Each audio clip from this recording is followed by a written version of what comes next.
Hoy en ¿Qué pasa con Mariela?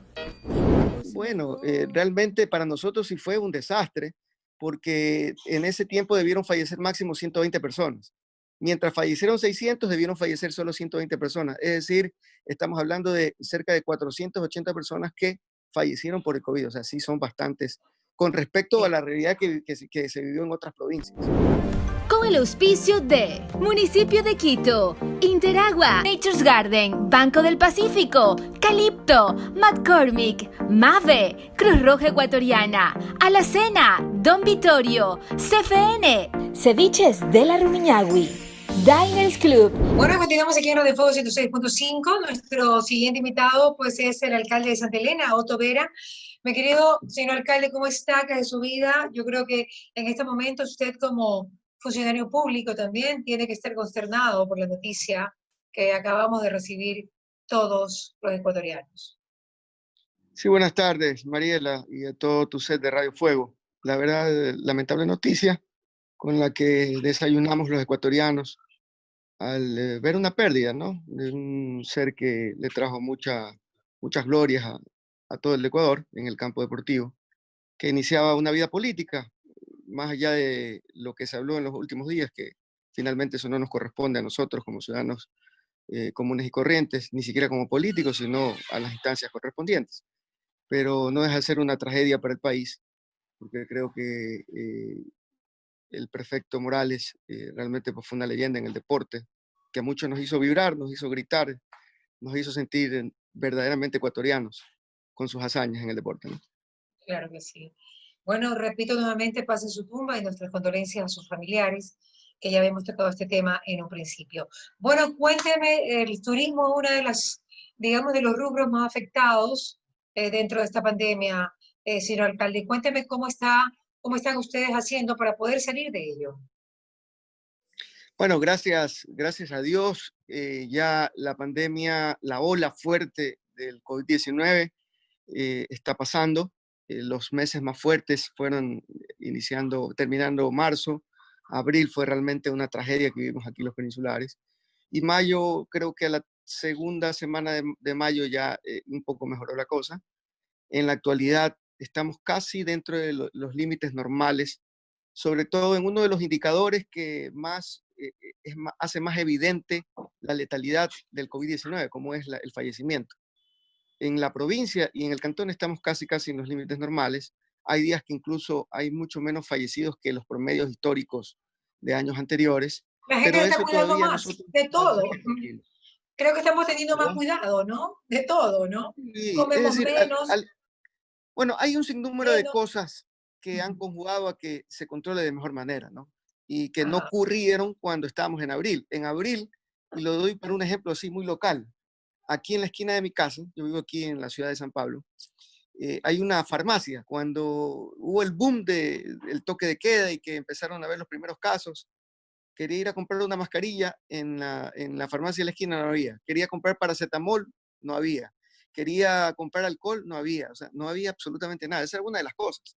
Segundo, la gente que iba a los hospitales que estaban colapsados, no había antes una organización previa. Aquí todos los hospitales al inicio trataban de buscar la manera de ayudar en el COVID, pero nadie tenía insumos, nadie sabía cómo tratar a la enfermedad. Unos hablaban de la hidroxicloroquina, otros hablaban de muchas cosas, incluso hasta un remedio de un homeópata, me parece que circuló también por las redes sociales. Se dijeron muchas cosas. Y luego la gente se asustó y algunos ni siquiera querían ir a los hospitales. Es decir, preferían con su dolencia quedarse en casa. Finalmente no lo manejaban bien porque nadie sabía cómo controlar la enfermedad y fallecían en los hogares. Entonces, esa tragedia nos pasó, creo, a todos los ecuatorianos en diferentes lugares, sobre todo con mucha más fuerza en Guayas y en Santa Elena, y me parece que un poco nada más en Manaví al principio. Entonces, esa cruel realidad que vivimos los santelenenses en abril nos hizo aprender. De hecho, nosotros siempre hicimos investigar, nos rodeamos de gente conocedora en la materia, por lo menos en los temas epidemiológicos. Contratamos incluso neumólogos, internistas para lograr armar una especie de consejo médico que nos ayude en colaboración con los distritos de salud locales, encontrar una manera. Pero cuando encontramos la manera de armarnos, todos sabíamos que la respuesta para el control era hacer pruebas, hacer pruebas, hacer pruebas. Sí, pero no había pruebas. Ni siquiera se podían hacer pruebas PCR, peor pruebas rápidas, porque no había en el país. Y se las compraba, si es que las comprabas en ese momento, a precios descabellados. Entonces, en la actualidad, las cosas han cambiado. Ya hay el sistema de salud pública tiene mejor respuesta al tema de las pruebas PCR, ¿no? Y Perdón, algunos señor alcalde, municipios. qué ocupación tienen las entidades públicas, o sea, las entidades de salud en Santa Elena? ¿Están No, ya estamos a por full? debajo del 20%, por debajo del 20% la capacidad instalada de la infraestructura pública dedicada al COVID, porque aquí decidimos que el hospital más grande de la región solamente se dedique a atender casos COVID. Y cuando en el caso pico estábamos colapsados y no entraban, los hospitales estaban llenos, en la actualidad hay un 20% de ocupación. Y son casos que no están en UCI, o sea, en un centro de cuidados intensivos. Son personas que están siendo observadas en centros de cuidados intermedios y algo graves, pero los leves no, los leves se quedan en su casa, los que están con el COVID-19 y tienen una sintomatología leve. Entonces, ya en la actualidad está un poco más controlado. Repito, usted ahora va a las farmacias, encuentra la medicina, tenemos algunos centros que se han preparado por parte de organismos estatales, también se han adecuado centros de aislamiento. Nosotros empezamos a implementar un sistema de brigadas médicas desde finales del mes de abril, desde el 15 de abril, que originalmente atendía a 200, 300 personas diarias, pero que en la actualidad atiende a 1000 personas diarias. Entonces, en el pico de la pandemia, realmente atender a 1000 personas diarias nos ayudó mucho, porque nosotros empezamos a hacer pruebas, tanto PCR, pero principalmente, y miles de pruebas rápidas. En la actualidad ya hemos casi realizado cerca de 30.000 pruebas rápidas, con las cuales nosotros podíamos diagnosticar a la persona inmediatamente cuando era atendida, le dábamos medicina, le dábamos alimentación, si daba positivo, la ubicábamos, la aislamos, y luego después de 10 días le volvíamos a entregar medicinas, le volvíamos a hacer una prueba a ver si ya se había recuperado. Es decir, hicimos todo ¿Y un cuál es la sistema medicina que que nos ustedes permitió. utilizaban, señor alcalde? ¿Qué medicina le surtió mejor efecto? Bueno, era una combinación, porque, ¿Sí? es decir, dependiendo de la gravedad o la etapa por la cual atravesaba el ciudadano, ¿no? Recuerde usted que hay tres prácticamente tipos de síntomas en COVID, ¿no? El síntoma grave, es decir, tienes un problema respiratorio, no puedes respirar, se te sube la presión, se te baja la presión, fiebre, se te pone pues, el estómago, tienes problemas con el estómago. Ese es el caso más grave, ¿no? Empiezas a tener afecciones graves una neumonía. La intermedia, en la que posiblemente no tengas un problema respiratorio, pero sí malestar, sí fiebre, sí temas con gastrointestinales. Y el asintomático, ¿no? Que de pronto le da un par de días fiebre y nada más, pero igual transmite. Pero Entonces, ¿cuáles fueron las medicinas que ustedes utilizaron? bueno, utilizamos la hidroxicloroquina, utilizamos colufase, utilizamos acitromicina para los casos graves, ¿no? Y desde luego para los asintomáticos había un tratamiento adicional con vitaminas, con temas relacionados para fortalecer, complejo B, por ejemplo, para fortalecer el hígado, para fortalecer los riñones, para fortalecer el páncreas, porque lo que sí se notaba es que cuando una persona tenía una sintomatología de moderada a crítica, había secuelas adicionales. Es decir, podrías tú pasar la enfermedad, pero sin embargo quedabas con un problema renal o con un problema a los riñones, con un problema al hígado. Entonces, a esas personas igual se les daba un tratamiento para poder fortalecer su sistema. Entonces, realmente, exactamente, era un tratamiento dentro de la epidemia, dentro del virus, dentro del ciclo del virus, pero también post. Entonces, todo eso se logró realizar un trabajo realmente muy fuerte. En la actualidad, repito, hay más de 30.000 atenciones que hemos realizado y como ya no hay mucha cantidad de infectados, lo que sí estamos haciendo un trabajo de prevención en la actualidad. Porque nosotros llegamos a tener un pico de cerca de 6.000 contagiados declarados por la municipalidad a través de nuestras pruebas. Pero en la actualidad ya tenemos menos de 200 personas infectadas, es decir, casi nada respecto al ¿Cuántos total habitantes inicial. tiene Santa Elena, señor alcalde? Santa Elena tiene casi 200.000 habitantes. 190.000 habitantes para ser casi exacto, de acuerdo a la proyección que se hizo del censo del 2010. Y fallecimientos, hubo más de 600 fallecidos en la ciudad de Santa Elena. A nivel de la provincia, más de 1.300. Que viene a ser un porcentaje de... Un porcentaje bajo realmente, ¿no? Estamos hablando de 500, menos del 2, ni siquiera llegamos al 2%. Es decir, es bien bajo, ¿no? ¿Por qué Eh, razón fue tan bajo? ¿Porque comen mucho pescado? ¿Porque tenían el mar al frente? O sea, porque yo me imagino que en un principio, señor alcalde, a todos nos Perdón, cogió no estoy hablando del dos con los por ciento, pantalones estoy hablando del abajo, ¿no? 0.2%, perdón. Es que estamos Bueno, hablando menos, de menos, 600 fallecidos de casi 200.000 habitantes. claro, Es, menos del uno por o sea, mucho ciento. menos realmente. Lo que Ya, sí ¿por qué hubieron es razón? ¿A qué se bastantes atribuye? contagiados. ¿A qué se Nosotros tuvimos atribuye? por, bueno, realmente para nosotros sí fue un desastre, porque en ese tiempo debieron fallecer máximo 120 personas. Mientras fallecieron 600, debieron fallecer solo 120 personas. Es decir, estamos hablando de cerca de 480 personas que fallecieron por el COVID. O sea, sí son bastantes con respecto a Sí, la realidad que se vivió en otras provincias. O sea, claro. comparado con otras provincias, nosotros fuimos casi a la par que lo que ocurrió en Guayas. Ujú, ujú. Bueno, cómo está viviendo el turismo? Porque ¿qué porcentaje de la gente de Santa Elena, de los peninsulares, viven del turismo y qué porcentaje viven de la pesca o de alguna otra actividad? Bueno, realmente el motor económico de la provincia es el turismo, ¿no? Si bien Claro, es cierto, años atrás la pesca, los temas artesanales, el sistema agrícola era gran peso para el Producto Interno Bruto local, en la actualidad es el turismo. Por eso es que nos vemos muy afectados, ¿no? Yo pienso que arriba del 50% del aparato económico de la provincia se mueve en base al turismo.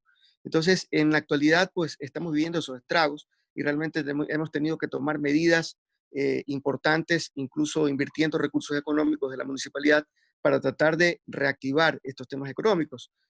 Sobre todo aquellas personas que han tenido antes un pequeño negocio, que han tenido un ajá, negocio que viven el día a día, como se dice comúnmente.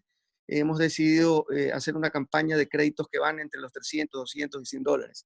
Y si lo amerita el caso, se hace una evaluación, nuestro comité de crédito evaluará y posiblemente podrá dar un crédito posiblemente dará un crédito con un valor mucho mayor. Entonces empezamos a invertir cerca de $800.000 en este proyecto y con eso a los pequeños negocios, los pequeños restaurantes van a poder tener una cantidad mínima para poder empezar. Y esta reactivación no va a ser financieramente una afectación grande para las personas a quienes se les va a otorgar el crédito, porque les vamos a dar un periodo de gracia de 3, 4 meses dependiendo del caso, para que inmediatamente ellos no tengan que devolver el recurso, sino que puedan con ese capital invertirlo, recuperarse y cuando ya estén en mejor posición empiecen a pagar y por supuesto a una cantidad de meses que también les dé un poco de soltura. señor alcalde, y pues, pero hay mucha gente que vive del día a día, y vivía del turismo como tal, peor en las fechas donde ellos podían recolectar dinero, que eran marzo y abril. Le pregunto, ahora, ¿cómo hacen para poder comer? ¿Qué hacen? ¿Qué hacen para poder sobrevivir? Porque ahorros, si tuvieron, me imagino que, Dios mío, el tanque de oxígeno de los ahorros se va acabando. ¿Qué pasa con el día a día? ¿Cómo comen día a día los peninsulares en este momento que son tan dependientes del turismo, ¿no? Bueno, sí, realmente nuestro modo de vida, Ujú, nuestro modo comercial en la actualidad ha variado mucho. Como no tenemos mayor afluencia turística, porque es mínima, desde que estamos en amarillo sí ha habido algo, pero realmente, digamos, es el 1% comparado con el movimiento que se da acá en bueno, Santa Elena, la gente ha tenido que migrar a otras actividades, ¿no? Y en la actualidad está pesando mucho el tema agrícola. Entonces hay una especie simbiosis, es decir, intercambio comercial entre nuestro sector agrícola y nuestro sector turístico.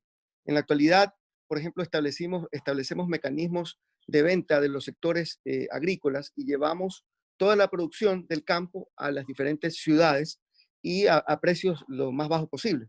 Entonces, esto permite también que, por ejemplo, el sector pesquero que realiza su actividad y que no tiene a quién vender, porque como no tenemos turismo, igual tenemos esa capacidad instalada ahí, hay una especie de intercambio. Entonces, de esa manera estamos prácticamente viviendo acá en Santa Elena. Es decir, el que produce la pesca va al interior de la provincia y hace cambio con el sector agrícola, en el mucho, ¿no? trueque, En gran medida. hacen el trueque. Es una especie Como de trueque, en como ocurría Galápagos antes, también están haciendo eso. En como Galápagos también están ocurría en la haciendo eso. antigüedad, es decir, como originalmente era en el Ecuador. Así Claro, era, existía trueque entre los pescadores, entre el sector pesquero y el sector agrícola. Y luego, bueno, ya increíble. vino el turismo, ¿no? Pero esa suerte va a cambiar, es decir, ahora tenemos un plan ambicioso, más allá del sistema de créditos que estamos dando, donde vamos a invertir $800.000, está otro tema, ¿no? El darle la seguridad y la confianza al turista para que venga y pueda otra vez fortalecer nuestro sistema económico. ¿Cómo? Nosotros en la actualidad hemos hecho, por ejemplo, más de 30.000 levantamientos a todo el sector comercial, en donde para poder darle seguridad y tranquilidad les hemos hecho las pruebas del COVID a todo el sector comercial, que son cerca de 8.000 pruebas que ya llevamos, solo al sector comercial. De tal manera que al que sale libre de COVID se le pone un certificado en cada uno de sus negocios que ellos están libres de COVID. ¿Con qué finalidad? Con la finalidad de que mañana más tarde doña Mariela Viteri quiere venir a Santa Elena, quiere ir a Montañita, quiere ir a Olón a comer algo, va a un lugar que está ¿Por qué me dice montaña enseguida? El primero que me nombra montaña. Pues podemos bueno, de esa manera estamos trabajando, ¿no? Claro es sí. muy posible de que en unos días más podamos ya dictar, por ejemplo, todo Manglar Alto, que es una parroquia grande, donde está casi toda la faja turística comercial de Santa Elena, digamos, está libre de COVID. Podemos decir también otra parroquia grande de Santa Elena, como Colonche, libre de COVID. Ancón, San José de Ancón, que ha sido petrolera, pero que se está volviendo turística, también libre de COVID. Es decir, de esa manera estamos trabajando. Hace poco hicimos, entre el sábado y el día de hoy, le hemos hecho la prueba del COVID a cerca de mil y pico de taxistas, ¿no? De tal manera que los que están libres pueden salir a hacer su actividad y los que no se les aísla, se les da medicina, se les da alimentación hasta que ellos puedan salir. Es decir, es un trabajo coordinado el que estamos haciendo. ¿Y Montañita está libre de COVID? Ya prácticamente la parroquia en general, no solamente Montañita, sino la parroquia Manglar Alto, me parece que hasta unos 5 días no hemos consolidado la información, tenía 1.5% de los contagiados que originalmente tenía, es decir, ya casi nada. ¿Usted en pocos días nosotros podemos dictar. Usted es alcalde de uno de los lugares más conocidos en el mundo entero, que es Montaña. Es increíble, bueno, es increíble. Y bueno, es una de las bellezas tropicales que tiene Santa Elena, porque realmente es una. Nosotros realmente tenemos más de 67 comunidades, todas son turísticas, por eso le mencionaba yo, ¿no? La Entrada, San José, Curía, Las Núñez, Olón, Manglar Alto, Cadiate, San Antonio, Palmar, Allangue, que también es una divinidad. ¿Y los dulces de la entrada estarán funcionando? Los dulces en la entrada, el pan en Cadiate, los panes en Cadiate. O sea, realmente tenemos una diversidad. Y eso hablando de la faja costera, ¿no? Sin mencionar Vallenita, sin mencionar las playas de Chanduy, del Real, del puerto de Chanduy. Me da unas ganas de ir a visitarlo, señor alcalde. Ojalá que dejemos un poco el miedo y ya podamos salir a turistear con todas las seguridades, ¿cierto? Sí, yo pienso que por lo menos en Santa Elena estamos muy cerca de conseguirlo. Y nosotros continuamos con nuestras brigadas, por si acaso, porque con las brigadas llegamos a las poblaciones, volvemos a hacer pruebas, y si detectamos algún caso, lo aislamos, se le da el seguimiento, se le da medicina y se lo recupera. Es decir, con eso, ¿qué garantizamos? De que no existen rebrotes. Nosotros ya tenemos cerca de un mes. Claro, el 25 del mes de mayo nosotros nos declaramos en amarillo. Y desde ahí hasta la fecha ha disminuido enormemente, la mortandad está en lo normal y la cantidad de contagiados es mínima. Por tanto, yo estoy convencido de que en unos días más pasaremos a verde, desde luego. Eso de ahí no va a ser mi criterio, sino el criterio basado en lo técnico, en base a la información que tengamos de los médicos, de las campañas médicas que estamos emprendiendo, y eso le va a dar tranquilidad al turista. Por eso decía yo hace un instante, mañana que doña Mariela venga, ella va a saber que está tranquila, puede venir con su familia porque los lugares que visite van a estar libres de COVID. Muchísimas gracias, señor alcalde, por esta entrevista. Me ha encantado poder conversar con usted. Pues se nota que está muy, pero muy enterado de todo lo que está pasando con el COVID. Yo creo que ya todos somos expertos un poco en esta pandemia porque nos toca hacerlo. Un abrazo, señor alcalde. Gusto ver esto con nosotros, alcalde de Santa Elena. Muchísimas gracias, Mariela. ¿Qué pasa con Mariela? Fue presentado gracias al auspicio de Municipio de Quito, Interagua, Nature's Garden, Banco del Pacífico, Calipto, McCormick, Mave, Cruz Roja Ecuatoriana, Alacena, Don Vittorio, CFN, Ceviches de la Rumiñahui, Diners Club.